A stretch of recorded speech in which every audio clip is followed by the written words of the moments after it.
Welcome, Canonites, for a different kind of video. Today, rather than talking about Canon, we're sitting down with Andy from TeamRespawn to talk about the state of Halo Wars 2 and legacy support of legacy Halo titles, I should say, to a lesser extent, and how 343 can communicate better with the community when it comes to these games. Naturally, we're going to start with an introduction from the man himself, Andy. So please introduce yourself, tell us a bit about TeamRespawn and yourself. Yeah, thank you so much for having me on. My pleasure. TeamRespawn is a channel dedicated to really just a group of friends showing our love of Halo, Halo Wars, and sometimes some other games. Currently, we're throwing in a little mix of Age of Empires 4. We started around 2016, just as a group of college kids that were bored with some extra free time. Since then, we've become, I guess, a center of the Halo Wars community to showcase Halo Wars in a casual way that encourages new players to join the game with funny banter and a laid-back style of presentation. And that is the entire goal of the channel. We're not striving to become the biggest Halo channel or the biggest RTS channel. We just want to be a group of friends that show our love for one of our favorite games. That's pretty darn cool, I gotta say. And I think you guys do a lot that really well in many regards. I personally really like a lot of your content. And for anyone out there, I'm going to say this again at the end. If you are interested in some really good Halo Wars content, check out TeamRespawn. Tell us what some of the videos that you do have up there, what some of the kind of content that you produce. That you guys produce.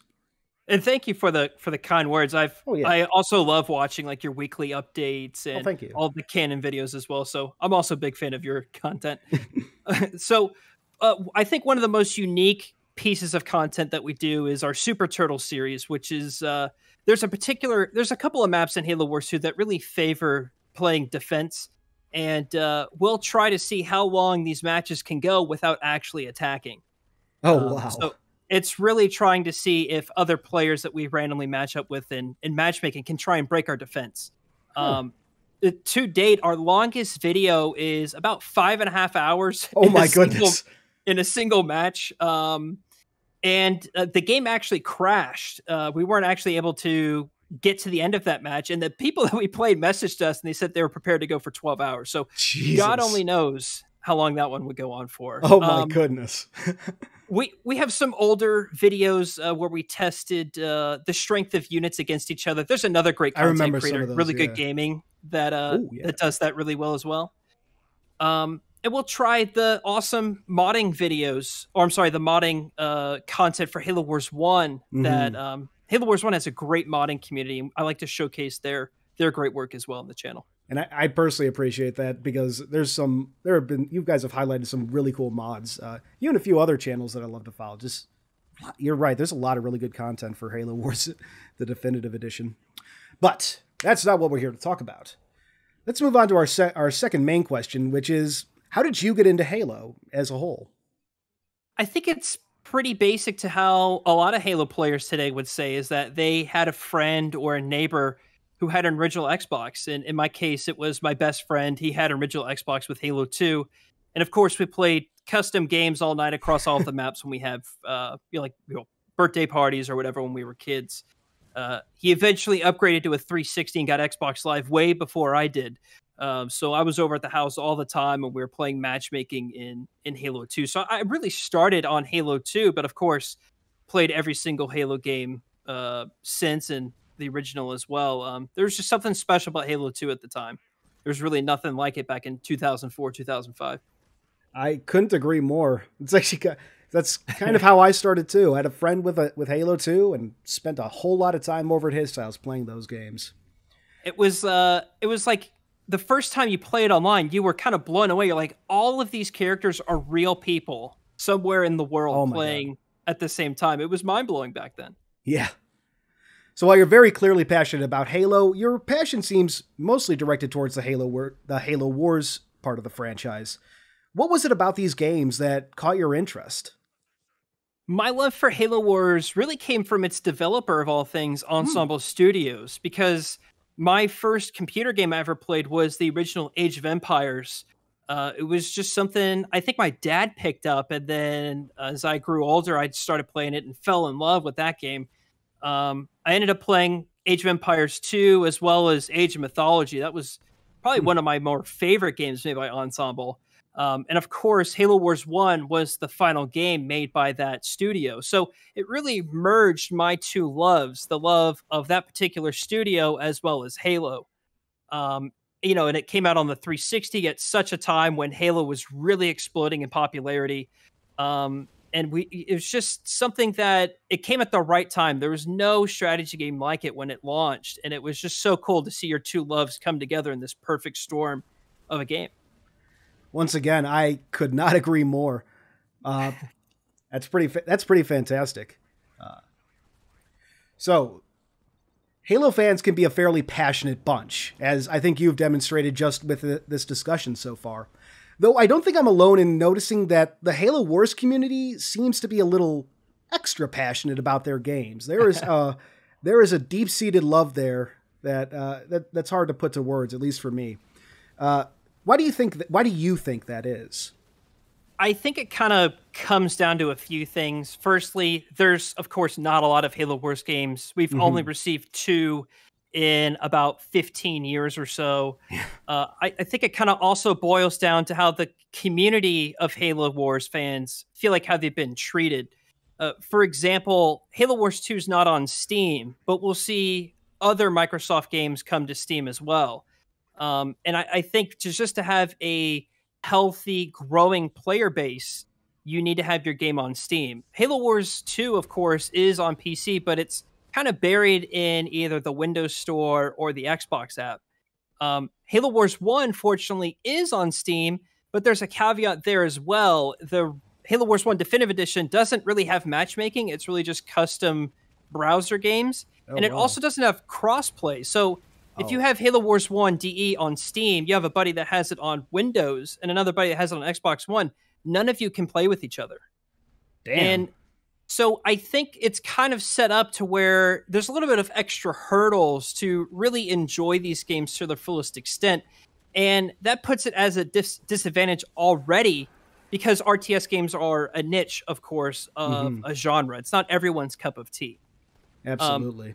Halo Wars 2, contrary to popular belief, is one of the most popular RTS games in the world.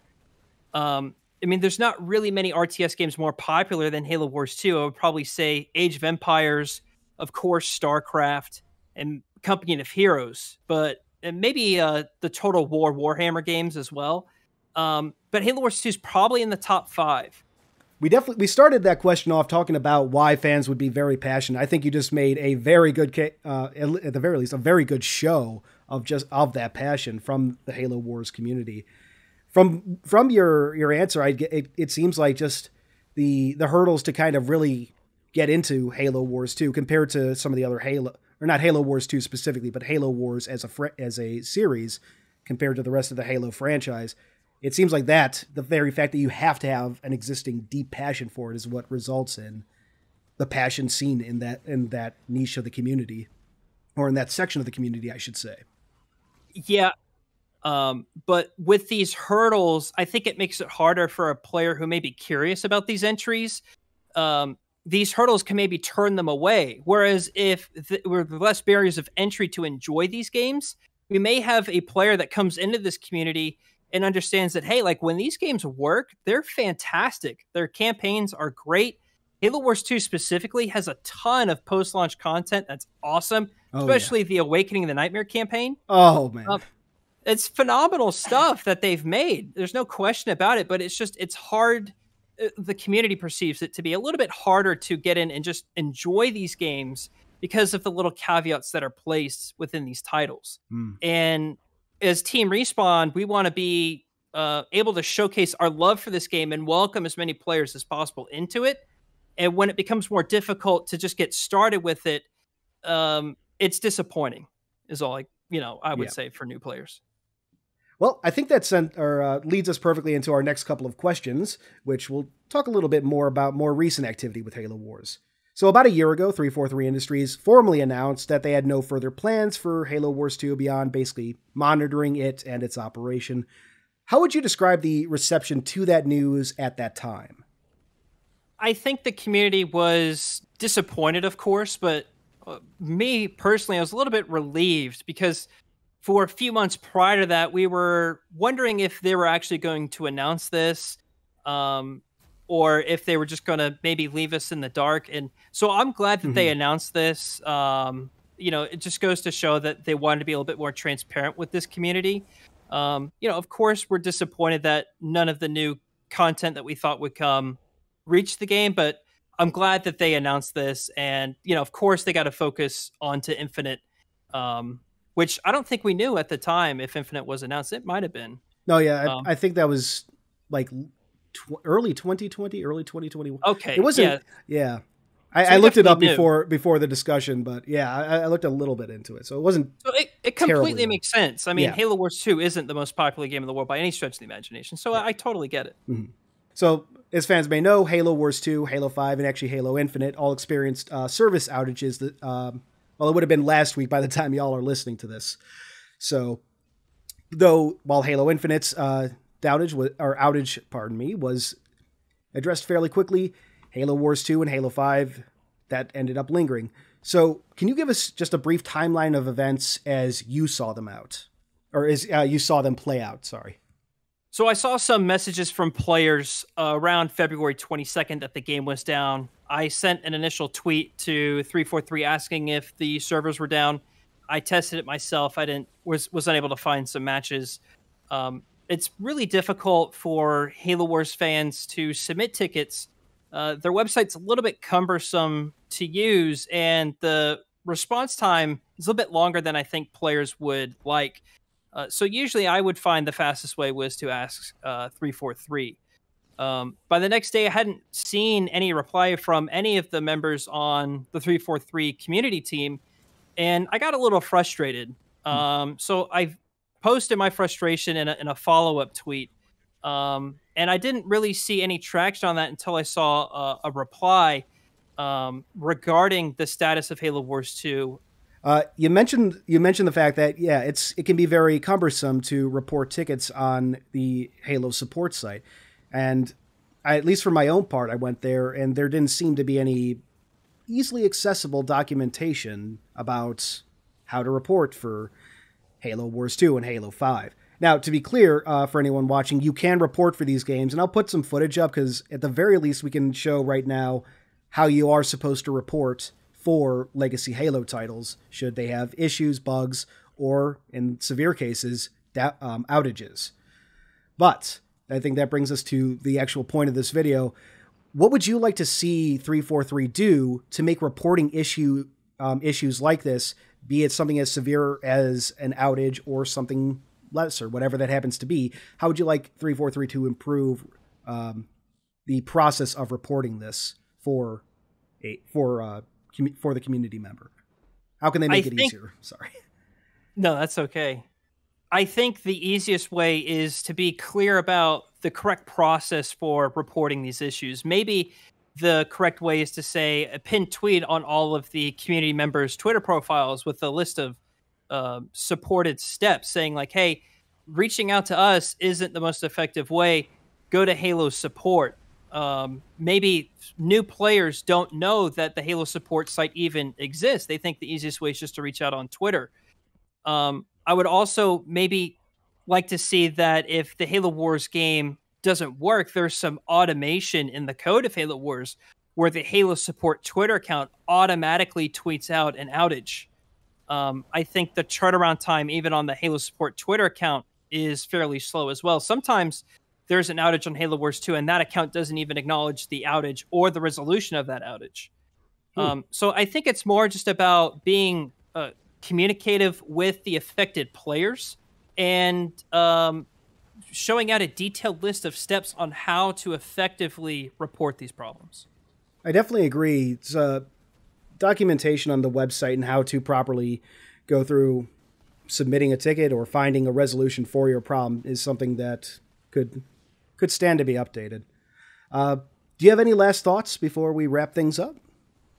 So I think I would just want to let the community know that the reason why the Halo Wars players get passionate about extended outages is to give it the perspective of a new player. Let's say a new player tries Halo Wars 2 through Game Pass for the very first time, and they absolutely love the campaign. And they go to try online matchmaking because that's where most players spend the majority of their time in RTS games. And they can't find a match. So they'll reach out to Twitter is usually the easiest platform to find status of various games. You'll see other main games report outages and network issues on Twitter, and they may not find anything through the community members or the official supported accounts. And so they may get frustrated at the game itself, and they'll just say, well, this game sucks, and then they leave and they never come back. And that's not what we want to do as Team Respawn. We want to make sure that new players have the opportunity to play the game and not be, I guess, left in the dark on these issues. So that's why I would always stress faster or more transparent communication about issues from 343. Okay. Well, thank you for joining me today, Andy. Before we go, what do you hope to see for the future of the Halo Wars franchise? I think the community would love to still see that Halo Wars 2 Steam release, as well as crossplay and formal matchmaking in Halo Wars 1 Definitive Edition. And I would always love to use the use case of Age of Empires. We saw when Ensemble Studios kind of folded away, the Age of Empires series still thrived. There was a group of modders that got together, and now we'll see Age of Empires now. All of their games have been remastered, as well as a new entry in that series. And I would just love to see that same treatment applied to Halo Wars. With so many studios Microsoft has now, and they'll soon will own the IPs of StarCraft and Warcraft, my hope is that there will be a dedicated studio or team to work on all of Microsoft RTS games and have all of them updated in a thriving ecosystem in the future. That would be pretty epic, I won't lie. Well, once again, thank you, Andy, from Team Respawn for joining me. Besides heading over to Team Respawn here on YouTube, which of course is linked in the description box below for anyone interested, check them out and subscribe. Where else can they find you? I'm on Twitter at Team Respawn TV, and our Discord server, I guess not to shamelessly plug, but no, please. It's a really, I would say it's a great outlet for new Halo Wars players to learn. We have former pros that are great at coaching new players as well. So if it's overwhelming and you want to get some actual help, join our Discord server, and there'll be someone there to definitely help you. All right. Well, you heard it here, folks. Once again, please check out Team Respawn, and let me know in the comments below what you thought about this video. Any sort of criticism and feedback is welcome. Thank you once again for watching. This has been Halo Canon, and I'll see you all in the next video. First, I'd like to give a big thank you to our Horospus patrons. First, there's Hope, then we have Freight, Discombobulated Sycophant, Justin Montgomery, Man in the Dark, Keisha Dila, Daddy Anarchy, Great Scott Productions, Jumpy Sucks Balls, Ever Corrado, and Bumbling Fool 912 Paul K.